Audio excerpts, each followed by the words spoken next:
Hello! Sejam todos bem-vindos e bem-vindas. O Persona Singular está no ar aqui pelas ondas da 90.3. Aliás, também estamos no nosso canal no YouTube. Não é inscrito? Já aproveita e se inscreve no nosso canal, porque este e outros assuntos estão disponíveis para você acessar pelo seu computador. Aliás, o mês de setembro está especial aqui pela 90.3 no nosso Persona Singular, porque o meu convidado é o Dr. Miguel Lubbe, que nós estamos falando sobre direito e muito mais do que direito. Estamos falando sobre holding, um termo novo e que gera muita confusão nas pessoas. Aliás, seja bem-vindo, Dr. Miguel Lubbe. Obrigado, Ivana. Obrigado a todos. Obrigado aos ouvintes da Rádio Difusora 90.3, a você, Ivana, a toda a equipe, meus agradecimentos e obrigado por mais uma vez ser convidado para participar desse glorioso evento. Gente, o assunto, ele é bem, como eu poderia dizer, é um assunto novo para a nossa comunidade, mas é um assunto que já existe. Aliás, nós já gravamos 2 episódios, eu convido você a acessar o nosso canal no YouTube, se inscrever e se informar um pouquinho mais, porque isso pode mudar a realidade da sua vida, da sua família e principalmente do seu patrimônio. E antes de nós entrarmos no assunto, nós vamos dar uma lembrada do que nós falamos aqui. Eu quero agradecer aos nossos patrocinadores. Um deles é a Dueto Concept. Aliás, estou chique hoje. Ai. Estou fazendo jus à bancada. Também sou cliente deles, nossa família também. A Dueto veste homens e mulheres há mais de 30 anos, deixando-os muito elegantes. Aliás, o senhor está muito elegante. Obrigado, tá? Você também. Obrigada, estou de Dueto Concept. Completando o meu visual aqui, estou de Divas Joias. Aliás, com esse bracelete maravilhoso. Eu tenho vários aqui, ó, anéis. Divas Joias, né? Deixa as mulheres muito mais elegantes e com uma oportunidade de negócio para as mulheres empreenderem. Divas Joias, elas fornecem semi-joias, aqui autenticadas, e inclusive uma oportunidade de ganho. Eu vou deixar olhando para essa câmera? Ah, tá. Eu vou deixar o link aqui, o telefone, para você entrar em contato aqui na descrição desse vídeo. Gente, doutor, depois eu falo dos próximos anunciantes aqui desse programa. Vamos dar uma lembrada do que nós falamos nos programas anteriores sobre holding, que é muito importante e é desconhecido da grande maioria das pessoas, né? Mais uma vez, meu boa tarde.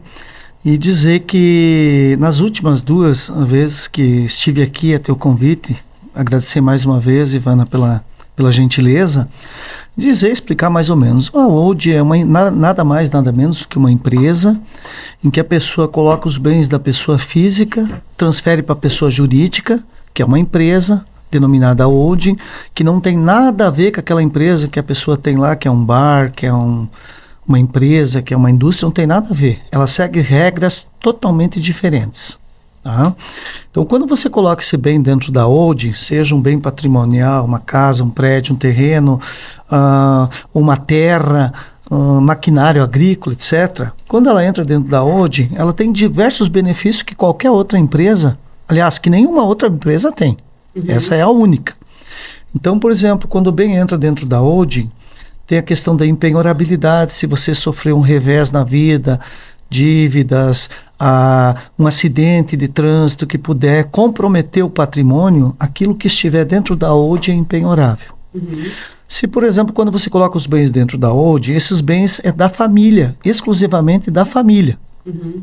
Não serve a terceiros, quer dizer, genro, namorado, nora, convivente, não entram na participação e na divisão dos bens da família que está dentro dessa holding. Uhum. Tá? Então você tem também o benefício fiscal, que é uma das maiores vantagens que tem. Ela chega a ficar 80%, 90%, às vezes até 95% mais barato do que fazer um inventário. Uhum. Né? E daí tem uma série de vantagens. Então, por exemplo, hoje, além de ser mais barato, é mais prático, mais rápido, 2, 3 meses, está pronta a holding, nós não dependemos do judiciário. E é um inventário em vida. Uhum. O dia que a pessoa que é o dono da holding, o patriarca, que é o administrador da holding, vinha a falecer, todos os bens já estão pronto o inventário. Questão de 8, 10 dias, com R$1.000, ele concluiu o inventário. Quer dizer, todos os bens já estão para o nome dos herdeiros, sem problema nenhum. Já em vida, o patriarca ou a matriarca já pode escolher para qual dos filhos vai cada bem. Quer dizer, ele pode deixar tudo pronto e esses filhos só vão ter direito a alguma coisa. Isso é muito importante, porque o pessoal acha, passei os bens dentro da holding, eu já estou doando para os filhos e eu não tenho mais direito a nada. Ao contrário. A partir do momento que ele passou os bens para a holding, fez essa doação para os filhos, o patriarca, que se chama o administrador ou a matriarca, né, ele tem todo e qualquer direito integral sobre os bens. Ele só vai perder direito o dia que vinha a falecer. Então, esse é mais ou menos um panorama, um resumo do que a gente viu. No primeiro programa, o senhor comentou sobre a questão do patrimônio, que muita gente imagina que a constituição de uma holding, ela precisa que seja, ela vem caracterizada por patrimônios grandes, quando a pessoa tem muito patrimônio. E eu me lembro que você disse que bastava apenas uma casa para já ser possível fazer uma holding. Certo. Qualquer pessoa, é como eu estava dizendo, até falei isso hoje, em algumas situações aí, que 85% das pessoas nos Estados Unidos têm holding. É normal lá. A pessoa que lava carro, a pessoa que corta grama, todo mundo tem. Por quê? Porque lá, para você fazer uma doação para um filho, quando morrer, fazer um inventário, pagar os impostos para o governo, chega a ser 45% do valor do patrimônio. Uau! É. E na França é pior ainda, é 60%. E nós, aproveitando o gancho, nós aqui com a aprovação da reforma tributária, hoje o máximo de impostos que nós temos hoje é 8%. No máximo parece pouco, gente, mas 8% é muito. É do valor do teu patrimônio para dar para o governo. Se a pessoa vinha a falecer hoje, qualquer circunstância, dentro do estado de Santa Catarina, vai ter que pagar 8% de forma progressiva do imposto. Mas agora foi aprovado com a reforma tributária 16% desses impostos. Uau! Já está aprovado. 16 é o 16 dobro. É o dobro. Se 8 já era muito, 16, minha gente, segura, porque provavelmente vai ter que se desfazer de algum bem para poder pagar com certeza essa parte tributária. Isso. E olha só, antes da gente continuar, eu quero agradecer ao Sicoob, que é um dos nossos patrocinadores, que o Sicoob faz a gestão do seu dinheirinho muito bem feito. Aliás, o Sicoob fica localizado aqui em Maravilha, na Avenida Anita Garibaldi, no centro de Maravilha. Corre lá, pergunta lá para ele se 18, 16% não é muito. 8 já é, imagina 16, né? 16. Aliás, esse é um assunto muito importante.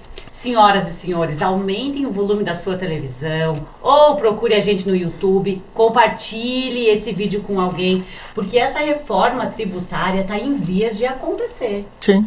Está em vias de acontecer. E, na verdade, a reforma já aconteceu. O que está fazendo é a regulamentação dela. Então, veja bem o que está acontecendo agora. Cada estado, então foi dada autonomia para cada estado ver quando que vai instituir isso aí.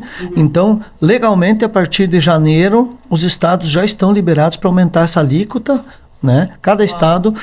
E vai acabar esse negócio aqui, por exemplo, Paraná, São Paulo, 4%. São Paulo é 4%, nós, Santa Catarina, é 8%, é o dobro. Tá? Santa Catarina é um dos estados que tem a maior alíquota. Isso ainda. Só que agora o que acontece? Não vai ter mais 4% em São Paulo e 8% aqui. Não, é todo mundo 16%. Uau. Agora, como eles vão instituir, qual é a forma, cada estado vai regulamentar. Então, a partir de janeiro vai ser feita essa regulamentação e provavelmente, a partir de janeiro, um pouco mais, um pouco menos, os impostos, se a pessoa vinha a falecer hoje, 16%. Tá? Tá, hoje que eu digo, depois da aprovação da reforma, agora, ainda hoje não, né? Agora aí por janeiro, a pessoa veio a falecer 16%, hoje é 8%, tá? Então nada mais do que a gente já pensar numa holding para ontem. Isso. E o que acontece com a holding? Essa é que a economia tributária maior, onde é que está entre fazer uma holding e a pessoa morrer, ou fazer um testamento ou inventário? O que acontece? Eu sempre cito um caso bem facilzinho para a pessoa entender. Tem um imóvel no valor de R$1 milhão, tá? A pessoa falece, 8% desse valor, R$80 mil. Mais as custas com honorários, vai dar em torno de R$140 mil, no mínimo, para a pessoa inventariar hoje, se a pessoa vinha a falecer, dinheiro, né? Um imóvel de R$1 milhão. Já na holding, vamos dizer que esse mesmo imóvel tenha sido comprado há 20, 30 anos atrás, e tenha sido feita uma declaração de imposto de renda que esse imóvel na época valia 100 mil. Então esse imóvel continua hoje, até hoje, com esse valor de 100 mil. que não há esse tipo de correção na declaração de imposto de renda. Entende? Então, hoje, se fosse esses mesmos 8%, vai dar menos porque vai ser quase isento. Que até 50 mil reais é isento de imposto. Tá? Então, aqui, nós teríamos uma taxa de 3, 4%, daria 3 a 4 mil reais o imposto. Então, veja bem, só essa diferença. Na holding, 3 mil reais desse mesmo imposto. E no inventário, se a pessoa vinha falecer ou fazer uma doação mesmo em vida e tiver que pagar os impostos, no mínimo 80 mil reais. Só aí tu já vê essa diferença de imposto que dá. São 67 mil. Um exemplo fictício aqui. E 7 mil reais. É, um exemplo fictício. Um exemplozinho bem simples, né? Com algumas alternâncias, com alguns valores um pouco diferentes, mas essa é a regra. Uau! E aí, qual que é o prazo básico? Agora nós estamos falando em setembro de 2024 para janeiro de 2025. Eu tenho um patrimônio. Ainda dá tempo de escapar disso? Dá tempo hoje, porque conforme a holding, se não é muito complicada, 2 meses, 3 meses, a gente está concluída ela. Porque você não... Qualquer advogado pode fazer isso. Porque você não depende do judiciário para nada. Ah, é administrativo. Tudo administrativo, via junta comercial, via cartórios. Você não vai fazer escritura pública nenhuma, quer dizer, você não precisa todas aquelas taxas, aquelas certidões, pagar o cartório, vai no tabelionato, você tem que pagar o valor da escritura, nada. Simplesmente a gente abre uma empresa, faz a alteração contratual, coloca de acordo com a declaração de imposto de renda da pessoa, faz a alteração, faz as doações, recolhe o imposto, aquele imposto de acordo com o imposto de renda, e manda para o registro de imóveis, o registro de imóveis registra e está acabado a holding. A holding é como se fosse uma sociedade anônima, é uma limitada? É uma sociedade anônima. É uma sociedade, ela se rege pelas leis da sociedade anônima, mas você faz geralmente uma limitada. Tá? E, inclusive, você faz essa empresa aqui de uma forma que ela seja o mais simples possível para a pessoa. Então não tem nada de dificultar a vida da pessoa, complicar. Ela é simples, mas porém muito eficiente. Eu quero entrar nos tipos de holding, porque eu sei que tem vários tipos de holding. Mas para quem está nos ouvindo, doutor, é importante desmistificar algumas situações. E vamos lá. A grande maioria das pessoas constitui patrimônio, seja ele familiar via pai e filho, marido, mulher, e via marido e mulher. Que aí envolve também os regimes de casamento. E eu sei que essa é uma dúvida bem recorrente das pessoas, do tipo... Tá, mas eu sou casada em comunhão universal, eu sou casada em comunhão parcial, como é que fica? E aí é importante que a gente traga algumas situações sobre o regime de casamento. A gente pode falar um pouquinho sobre isso? Claro. Regime de casamento. Vamos lá, quero casar. Eu sei que é o sonho de muita gente, né? E o porquê? É bom ser casado, não é? Bom. O patrão tá aqui hoje, junto aqui gravando com a gente. Imagine se eu não falar que é bom. Tem que falar que é ótimo o casamento, né? Ótimo! Principalmente quando você divide tudo, todo o patrimônio. Claro, isso aí é uma beleza. Com comunhão universal de bens. Eu vejo essa felicidade todo dia quando o pessoal vai se divorciar no escritório. É uma felicidade também. Exatamente. Que tu não imagina. Casamento é ótimo, uma quando você casa e outra quando você separa, né? Claro. Mas então, os regimes de casamento. Bom, hoje no Brasil, de acordo com o Código Civil, nós temos a comunhão universal de bens. Então, o que o pessoal confunde muito? Comunhão universal de bens, comunhão parcial de bens, separação total de bens, né? E até o regime de conviver, né? A união estável. Né? Inclusive, hoje até os contratos de namoro têm repercussão jurídica com relação ao patrimônio. Justamente. Hoje tu tem que... A pessoa, eu tô namorando uma mulher, fica 2, 3, 5 anos namorando, e ele acha que o fato de morar, fica um pouco lá, tal, não é uma união estável, quer dizer, é discutível. Tudo discutível, não se sabe. Cuidado. Então não é mais como era antigamente. Esquece o quê? Então, é que nem eu te falei, a lei, a jurisprudência, elas mudam a todo momento. Então, vamos lá. Comunhão universal de bens. Casamos, tá? Eu não tinha nada e a minha mulher tinha um patrimônio, tá? Casamos pela comunhão universal de bens, vai se dividir tudo. Independentemente se um tinha bens ou não tem. Se um tem mais ou menos, se um não tinha nada e o outro tem bens. Comunhão universal de bens, divide-se tudo. tá? Inclusive se contribuiu ou não para a aquisição dos bens também. Com certeza, de não muda nada. Não muda nada, né? Agora, comunhão parcial de bens. Antes a regra, por que quase todo mundo era casado com comunhão universal de bens? Porque antes a regra era comunhão universal de bens. Antes do Código Civil de 1973, para o pessoal entender. É isso aí. Todo mundo era casado com comunhão universal de bens. Os pais da gente não queriam mudar, a não ser que ele quisesse mudar o regime. Mas todo mundo, 99% dos casos que eu atendo, antigamente, esse pessoal, todo mundo comunhão universal de bens. A partir de 1973, o que aconteceu? A regra é comunhão parcial de bens. Tá? Aí muda. Então, onde é que muda? Então, por exemplo, uma pessoa não tinha nada, casou com outra que tem bens. Tá? Então, veja bem, ela só vai participar do que fizerem juntos. Não daquela parte... Então, por exemplo, eu citei o exemplo minha esposa. Vou continuar citando o mesmo exemplo. Então, por exemplo, eu não tenho nada. E minha esposa já tinha um capital, a casa, etc. Tá? Casamos e começamos a constituir um bem. Então, constituímos 1, 2, 3 imóveis e tal.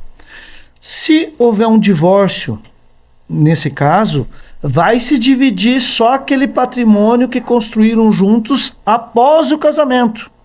Aquilo que já tinha anteriormente, cada um fica com o seu. Como eu não tinha nada nesse exemplo, fico sem nada. Tinha casa, fica com a casa. Agora, o que o pessoal confunde também? Tem muitas pessoas que vão no escritório, por exemplo, e querem saber, eu casei com comunhão parcial de bens, né? E daí falece o pai ou a mãe de um do... Tá? Eu quero a herança. Não tem direito à herança, porque a herança não entra nesse tipo de divisão. É incomunicável. Incomunicável. Porque cada pessoa, eles só vão ter direito a dividir só aquilo que fizeram durante o casamento. Tá? Então, essa é a comunhão parcial de bens. Separação total de bens. O nome já diz, separou tudo. Não interessa se tinha bens antes, depois, um comprou uma casa, comprou um prédio, cada um com o seu patrimônio. Se separam, se divorciam, cada um vai ficar com aquilo que está no seu nome e acabou. E o direito dos filhos? Direito dos filhos, na verdade, no casamento, eles não têm direito a nada, né, na divisão. Só se vir a falecer. Os filhos vão ter direito à pensão alimentícia, obviamente, né? E no caso de falecimento, daí no inventário muda, né? Mas pro divórcio, aqui nesse caso específico, não. O divórcio, os filhos não tem porque os pais estão vivos ainda, né? Tá? Mas então o que acontece? É claro que daí se divide, vai ter que questão de pensão alimentícia, vai ter que se discutir a guarda, são diversos requisitos que tem que seguir durante um divórcio. Mas para os filhos, vamos supor, questão de patrimônio, aí é só em questão do inventário ou questão de por exemplo, uma encrenca entre as pessoas que vão dividir os bens. Um faleceu, um está com problema de ter tido um ataque cardíaco, ficado debilitado, né? Então, aí já envolve questão daí familiar de bens. E no caso das holdings, aí a gente trazendo essa questão do patrimônio, da questão do regime de casamento para as holdings. Isso é importante. Como equacionar isso? Bom, dentro da holding nós temos um problema, tá? Quanto à questão do regime de casamento. Marido e mulher casados com comunhão universal de bens não podem ser sócios dentro da holding. Tá? Então, o que acontece? Aí tu vai me perguntar, tá, quem é o dono da holding? Quem é o dono da holding é o administrador dela. Então, por exemplo... Mas eles estabelecem um acordo, claro, então eles não têm que estabelecer um acordo. Justamente, porque senão, daí o que aconteceria? Por exemplo, o marido, né, a maior parte dos casos, o marido então fica como administrador da holding. Ele pode vender, pode fazer o que quiser, tá? Agora a gente estabelece uma cláusula aqui, que como a mulher não pôde entrar, ou o homem, né, vice-versa, isso aí quem decide é o casal. Tá? Não pôde entrar dentro da holding, o que a gente faz? A gente faz um acordo de sócios que tem a mesma validade que uma alteração contratual, tem a mesma validade, porque um acordo de sócio é como se fosse um contrato extra, fazer um contrato de gaveta, tá? E esse acordo vai ter a mesma validade dentro da holding que um contrato com alteração na junta comercial. Tá, mas espera aí. Eles são casados com comunhão universal. Sim. Os dois são donos do patrimônio. Ele passa a gerir a holding. E aí, como fazer para que ele não subtrai o patrimônio ali? Aí você vai colocar uma cláusula que ele pode dispor do patrimônio, mas menos dos 50% dela. Ele pode dispor até 50%. Até 50% do patrimônio. Se ele for dispor do patrimônio dos outros 50%, aí ele precisa a anuência da cônjuge mulher. É mais ou menos como aquela situação, eu lembro, doutor, que existia conta conjunta no banco que precisava da anuência da esposa. Não é mais ou menos isso? É, mais ou menos. Só um paralelo com essa situação. Mas é isso aí, mais ou menos. Então, quer dizer, você tem... Por isso que você é um cuidado muito grande que você tem que ter com a holding, porque tu está trabalhando com o patrimônio de uma vida inteira, de uma pessoa, de uma família inteira, né? Então, você tem que ter diversos cuidados. Por exemplo, uma senhora me colocou uma situação, até foi o primeiro caso, e eu ocupei. Até passei para o pessoal de São Paulo, que é o pessoal que dá mentoria para nós, passei para eles e foi muito bem recebida a ideia dela. Uma cliente aqui de Cunhaporã. Então veja a situação que ela me passou e muito importante. Ela disse, tá, mas tudo bem. Então nós fizemos a holding, o meu marido ficou como patriarca, eu fiquei aqui, mas eu tenho o meu 50% garantido, tá, beleza. Tá, mas se eu morro, tu entendeu? Daí tem tudo para ele de volta. Eu não quero que o meu 50% volte para o meu marido. Quero que vá direto para o meu filho esse 50%. Por quê? Porque daí o marido, vamos supor, casa com uma outra mulher, pega e, vamos supor, vira a cabeça dele e pode acabar com o patrimônio dos filhos. Entendeu? Então a gente faz ganchos, gatilhos ali dentro para proteger. Por isso que é uma holding familiar. Você tem inúmeros gatilhos para proteger a família. Então, o que acontece? Dentro de outra situação, se tu vai fazer um inventário, não existe isso aí, nada disso. Por exemplo, nós podemos colocar um gatilho aqui dentro, que os filhos também, o filho quando vinha a falecer, um filho menor de 18 anos, ele completa 18 anos, vai comprar um monte de besteira, carro, torrar o dinheiro, Dentro da holding nós podemos colocar gatilhos que ele só vai poder vender o patrimônio, ele pode usufruir do dinheiro, do lucro, dos aluguéis que dá esse imóvel, mas só vai poder vender esse imóvel quando tiver 35, 40 anos. Agora, no inventário não existe isso aqui. São procedimentos jurídicos já estabelecidos. Dentro da holding, sim. Então, hoje eu diria sim que a holding é 99% e o inventário é 1% de benefícios. É muito grande os benefícios fiscais, como a gente pode manejar, a segurança que você pode ter aqui dentro. E outra, não é o advogado, a pessoa que vai fazer a holding, que vai gerir essa holding, é os proprietários. Eles vão dizer para você o que é que eles querem que seja dentro da holding. Entendeu? Tô entendendo. Peraí, mas antes da gente evitar qualquer dor de cabeça, doutor, quero só falar o seguinte. As drogarias bem popular também vão te ajudar a evitar dor de cabeça. Não é só criar uma holding não, gente. Tá? Preciso fazer o merchan da drogaria bem popular aqui, que agora em Maravilha tem 4 unidades. Eram 2 quando eu comecei o programa. Agora já são 4. Ou seja, para melhor bem atender o seu paciente, seu cliente. Drogarias bem popular, onde comprar barato é o melhor remédio. Aliás, por falar em barato, eu acredito que as holdings, doutora, agora voltando ao assunto aqui, elas sejam uma solução. E para as pessoas entenderem o que eu já captei aqui, é a gente, por exemplo, se eu decidir criar uma holding, eu estabeleço as regras. O cliente estabelece as regras. É óbvio que se ele me fala alguma coisa que é totalmente ilegal, que é contra a lei, não vai. Nem eu vi um caso aí que a pessoa, por exemplo, tinha 3 herdeiros, exemplo, né? Um caso fictício aí, 3 herdeiros e tinha um que era filho ilegítimo, né? Então, quer dizer, é uma situação, tu não pode deixar um filho ilegítimo fora de uma holding. Mas e aí depois, se for criada alguma situação dentro da holding, foi estabelecida uma regra que contraria algum princípio legal ou que pode vir a prejudicar o direito de algum herdeiro, ela pode ser desconstituída judicialmente? É difícil se desconstituir judicialmente. É claro que se você fizer alguma coisa contra a lei, eu sempre digo assim, né?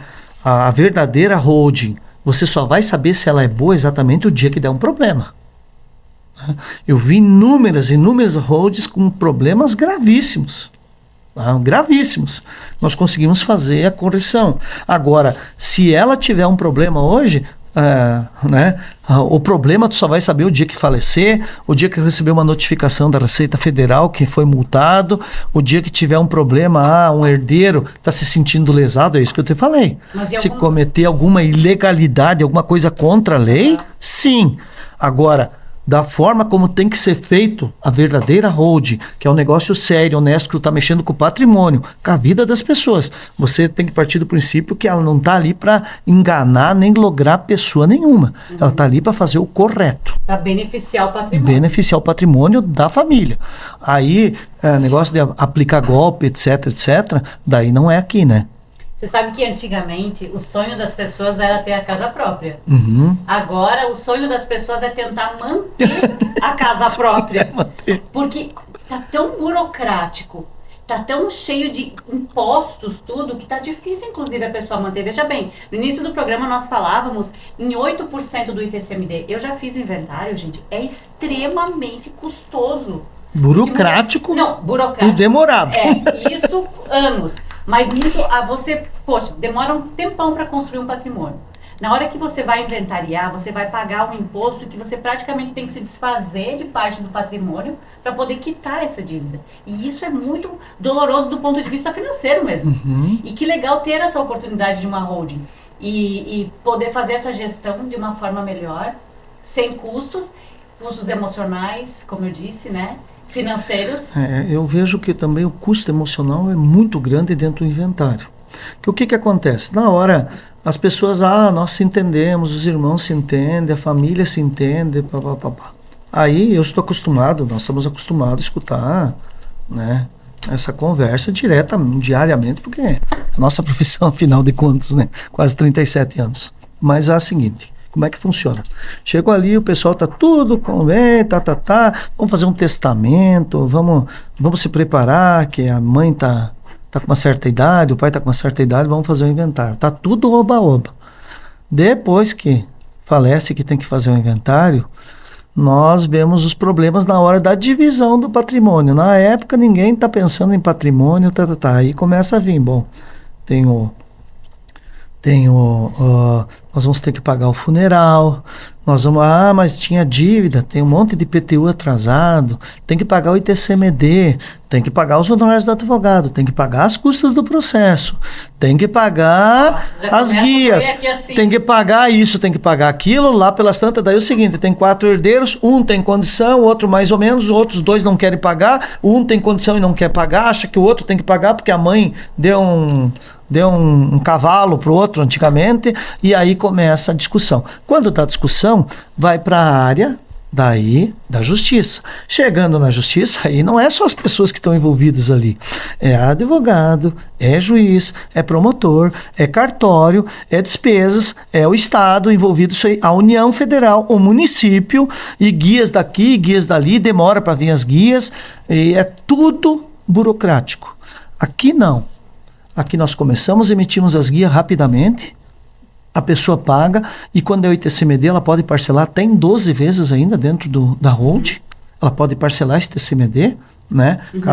Porque a gente tem valor de tudo que é tipo de valores, desde uma casa até enorme. Então a pessoa pode fazer esse parcelamento e ajeitar a vida e está pronto.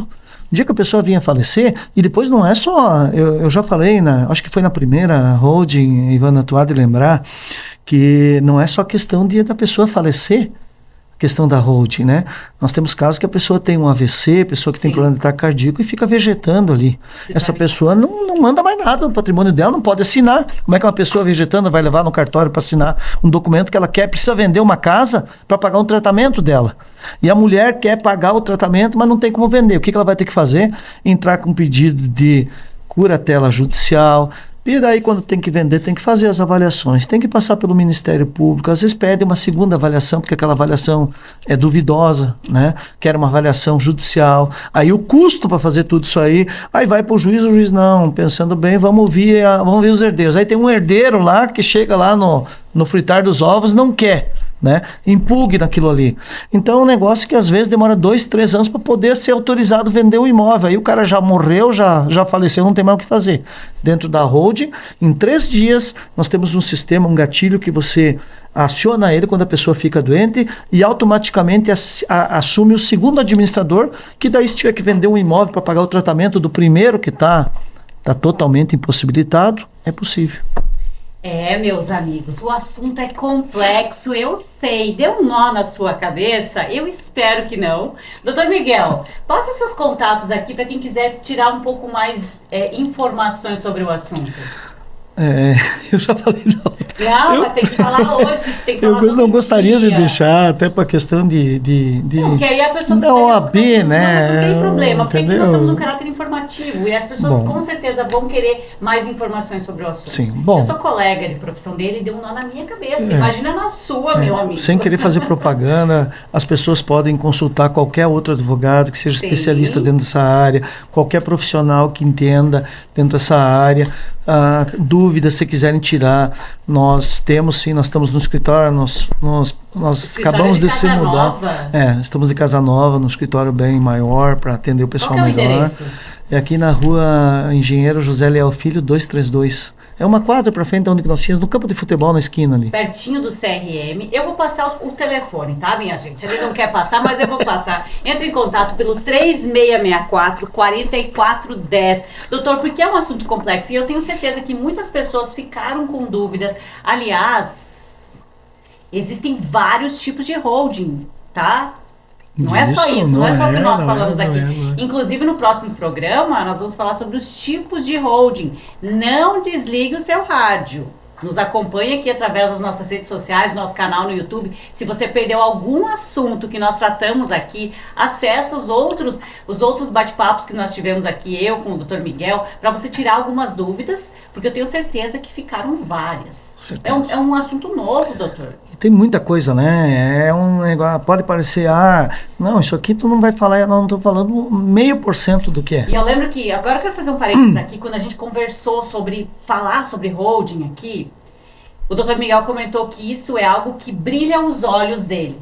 Porque poder transformar patrimônios e pessoas e torná-las mais felizes do ponto de vista burocrático é o que motiva. Sim. Então eu quero te parabenizar já por essa ação. Obrigado, Ivana. Porque muito mais do que, eu estou fazendo aqui o meu trabalho, é transformar vidas. E quem sabe com uma holding você pode evitar muitas dores de cabeça. Problemas familiares, muitas indigestões societárias, porque as holdings não são só para famílias, mas também para empresas. Então, evitar problemas, gente. Para isso, existem os advogados, para isso existem as situações burocráticas que às vezes a gente não quer, eu não quero mexer com isso. Vai lá, doutor, resolve para mim. É mais ou menos Sim, assim, claro, né? claro. Então, gente, não desligue o seu rádio, já está entrando no ar o direto ao ponto, mas nós seguimos no próximo sábado falando sobre holding e os tipos de holding aqui, num papo muito franco com o Dr. Miguel Lube. E eu espero que você tenha gostado desse conteúdo. Já se inscreve no nosso canal e fique ligadinho aqui na 90.3. Doutor, muito obrigada por hoje, tá? No próximo sábado a gente volta e eu deixo os microfones aqui para suas considerações. Só para dar um gancho, já que eu tive o convite para a próxima semana, Ivana, assim, eu gostaria muito de falar sobre holding rural, porque na nossa região tem muitos agricultores, muitas pessoas, e eles não sabem, não tem nem ideia, né, 99,99% das pessoas, o benefício de uma holding rural. Desde a parte, até na hora de vender, a pessoa quer vender uma fazenda, por exemplo, uma terra, né, o que ela fez? Ela tem aquela terra pelo ITR, pelo valor lá embaixo do ITR. E daí vai fazer um valor de mercado. Hoje o valor dá milhões, né? Uma terra está muito cara hoje, né? Então, dentro da holding familiar, você tem condição de redução ou isenção total do imposto de renda para vender essa terra. Veja bem. E benefícios, inclusive, benefícios fiscais em você ocupar uma ou outra. Ocupar a pessoa física, a nota fiscal da pessoa física, do agricultor e ocupar o de rural. Então, a semana que vem, se me permitir, eu volto com esse assunto que também é muito bonito. Eu não perco esse programa por nada, minha gente. Aliás, eu vou estar aqui, doutor, porque esse assunto muito me interessa. Eu acredito que interessa a você também. Não perca. Até o próximo sábado. Tchau. Tchau, pessoal.